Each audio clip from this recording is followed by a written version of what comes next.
A jornada de Moisés. Do Egito à Terra Prometida.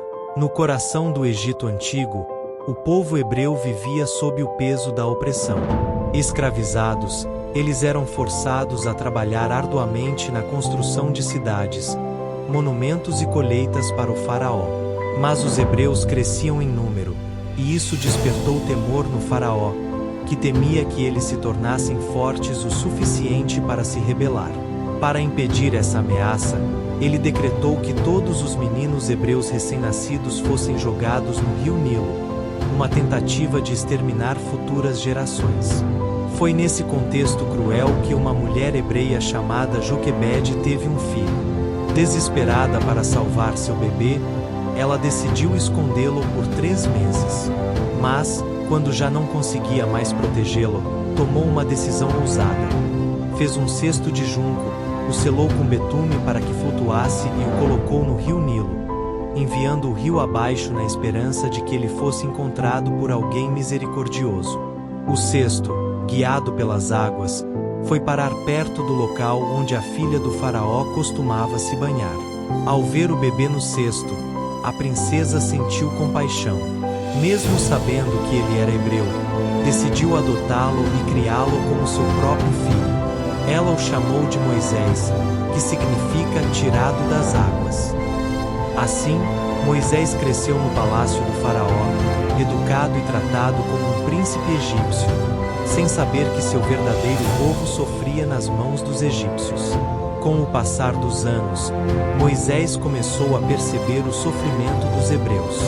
Certo dia, ao ver um egípcio espancando um hebreu, Moisés foi tomado pela ira e, num impulso, atacou o egípcio, matando. Ao perceber a gravidade do que fez, ele fugiu do Egito para evitar a punição. Ele partiu em direção ao deserto, deixando para trás a vida de luxo e conforto. No deserto, Moisés encontrou um novo lar entre os midianitas. Ele passou a trabalhar como pastor de ovelhas para Jetro, um sacerdote da região, e casou-se com Zípora, filha de Jetro. Anos depois, enquanto cuidava do rebanho nas montanhas, Moisés avistou algo incomum. Uma sarça ardente, uma planta que queimava intensamente, mas não se consumia.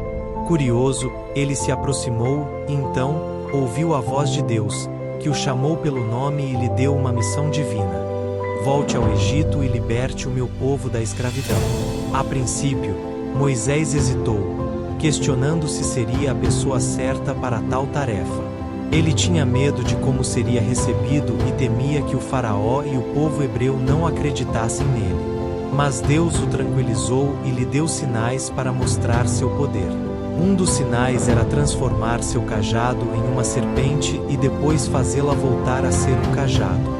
Outro sinal era a capacidade de tornar sua mão leprosa e depois curá-la. Moisés aceitou a missão, e com seu irmão Arão ao seu lado, voltou ao Egito para enfrentar o faraó. De volta ao palácio, Moisés e Arão foram até o faraó e pediram que ele deixasse o povo hebreu partir. Mas o faraó, arrogante e teimoso, riu deles e recusou, endurecendo ainda mais o tratamento aos hebreus. Em resposta, Deus começou a enviar pragas sobre o Egito, uma após a outra, para mostrar seu poder e persuadir o faraó a libertar os hebreus.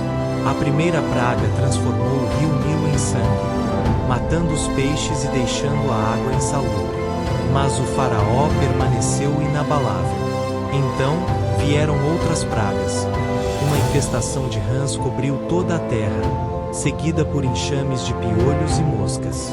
Depois, a morte dos animais egípcios, feridas dolorosas na pele dos egípcios, uma tempestade de granizo devastadora, enxames de gafanhotos que devoraram as plantações e, finalmente, uma escuridão total que cobriu o Egito por 3 dias. Mas o coração do faraó continuava endurecido. A última praga, anunciada como a mais devastadora, seria a morte de todos os primogênitos egípcios, incluindo o filho do próprio faraó. Antes que ela acontecesse, Deus orientou Moisés a instituir a Páscoa. Cada família hebreia deveria sacrificar um cordeiro e marcar as portas de suas casas com o sangue do animal. Essa marca protegeria os hebreus, pois o anjo da morte passaria por cima de suas casas, poupando-os. Naquela noite, todos os primogênitos egípcios morreram, e um luto profundo tomou conta do Egito. Com a morte de seu filho, o faraó, enfim, cedeu. Ele ordenou que os hebreus partissem imediatamente, e eles saíram do Egito em uma fuga apressada, levando consigo apenas o que podiam carregar. Foi uma jornada de fé e esperança, rumo a uma nova vida.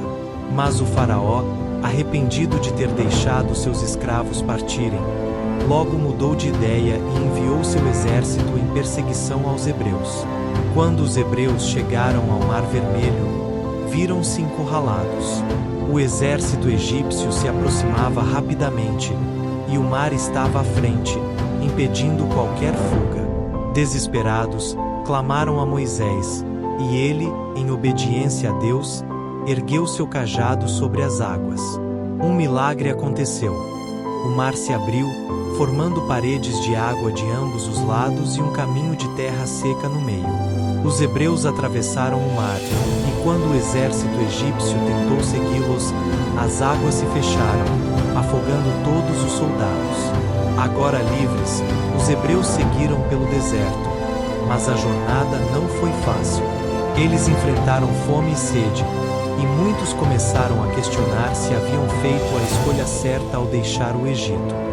Em resposta às suas necessidades, Deus enviou o maná, um alimento que aparecia pela manhã como flocos, e trouxe água de uma rocha quando Moisés a tocou com seu cajado. Mesmo diante das dificuldades, Deus estava com eles, provendo e protegendo.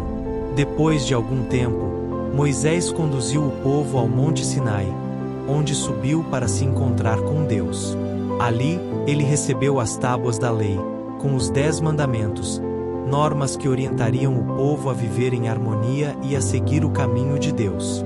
Esse momento marcou uma nova aliança entre Deus e o povo hebreu, reafirmando que eles eram o povo escolhido e que deveriam viver de acordo com suas leis.